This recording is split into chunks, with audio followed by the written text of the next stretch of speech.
Everyone, this is Kijibo Vlog, si Filipino actor based team of Saudi Arabia, and welcome back to my channel. Agad-agad gawa na itong reaction video ang Human Connection. So agad-agad, before that, let's start this. Anong atake? Super excited po. This is my second Mega Ball. So excited ako. Kasi may Actually, Mega Ball siya. last year medyo kinakabahan po ako. Pero tonight, I just wanna have fun. Sorry, So, wala siya more dyan excited ka-date. than nervous. May escort ka ba pagpunta dito o you came here? Ay! Well, I'm with my fairy godmothers.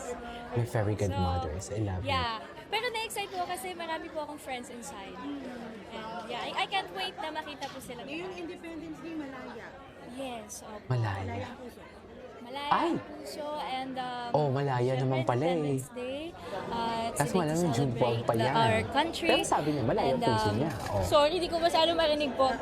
Okay, so it's a day to celebrate our country. So na-excite po ako and of course, ang theme din po for this year ay it's about films. Opo, sa film industry naman. Last year was all about music, dancing. Ngayon naman po it's about the film industry. So na-excite po ako kasi I think mas marami po akong friends tonight than last year. Opo. So marami tayong makikita ngayon. Yes, opo.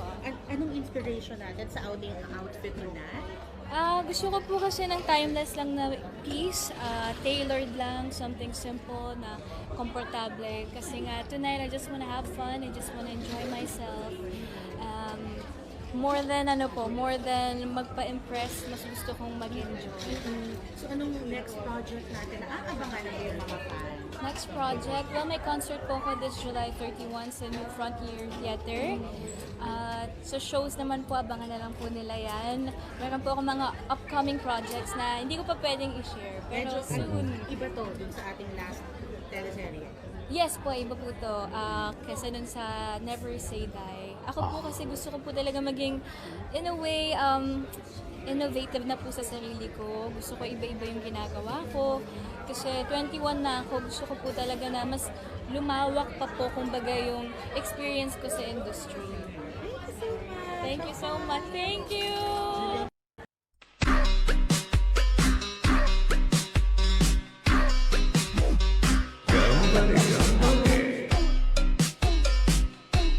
Kanta ni Jillian, no?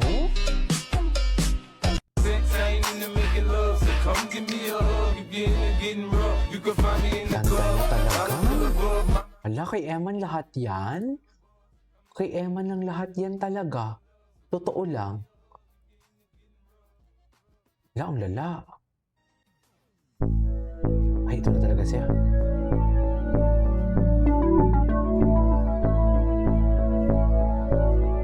Ah.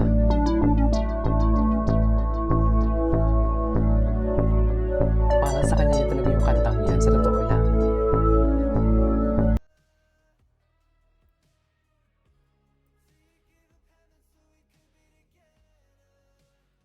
Go, my angel. Diba? Hello? Ladies and gentlemen, Jillian Wards, confirmed. Ah? Ay, ano to? Bagong project?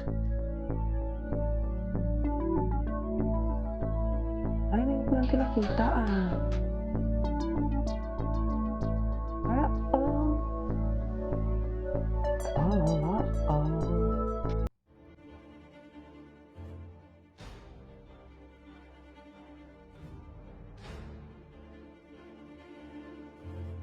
Yak.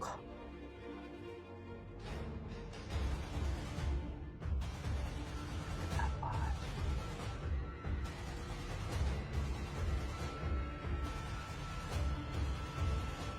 Malapit na yung concert niya. Pero na-move daw ng December. Ang concert niya. Na-move. Oh. Saan dalahin?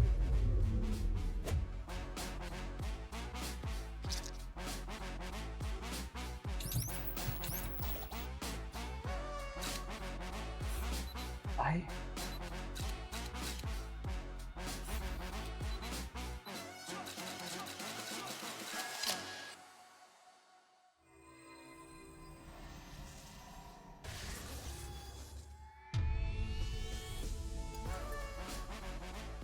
Na-move daw. December, oh, di ba? Ginanda. Para pa nga ito eh. Para pa ito kay... Good vibes. Kanino to? Yan ang hatid ng newest Kay song, Eman. star of the new gen Jillian Ward na Pumapag-ibig. Kinanta niya yan for Pumapag-ibig the pa first more. time ng live Charing. with a full band sa All Out Sundays. May pagka-pop rock and very danceable ang newest track ni Jillian na tungkol sa pag-express ng feelings for someone you love.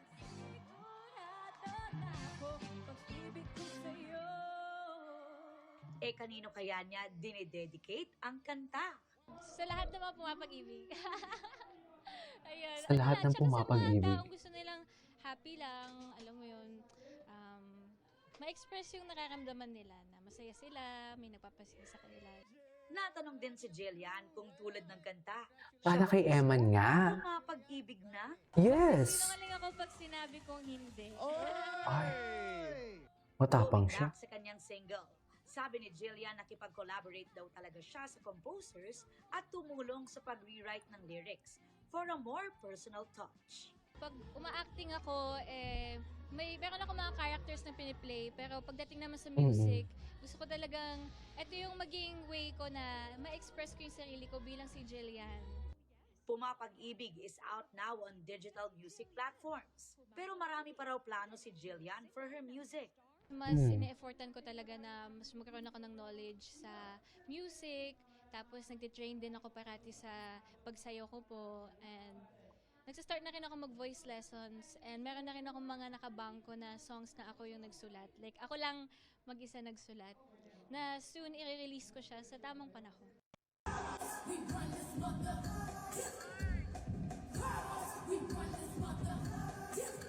Ay. Pak.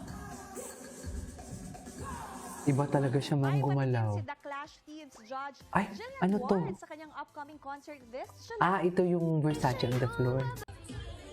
Shock, she's so pretty.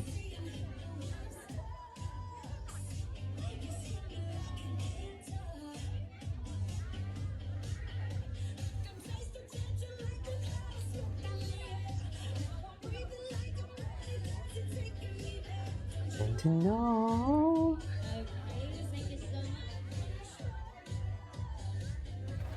Ikinatuwa naman ng star of the new gen ang mga komento at post ng mga fans sa posibilidad na mabuhay ang karakter niyang si Doc Annalyn sa abot kamay na pangarap at mag-crossover sa inaabangang kapusong medical drama series na Code Grey starring Alden Richards. Willing daw si Jill, lalo't miss niya na ang karakter na matagal niyang minahal. Naghahanda na rin si Jillian para sa kanyang kauna-unahang concert bago matapos. Anyways, that is our for today's video, our Gilman compilation. This is Kiyo Vlogs, and see you in my next vlog. Bye!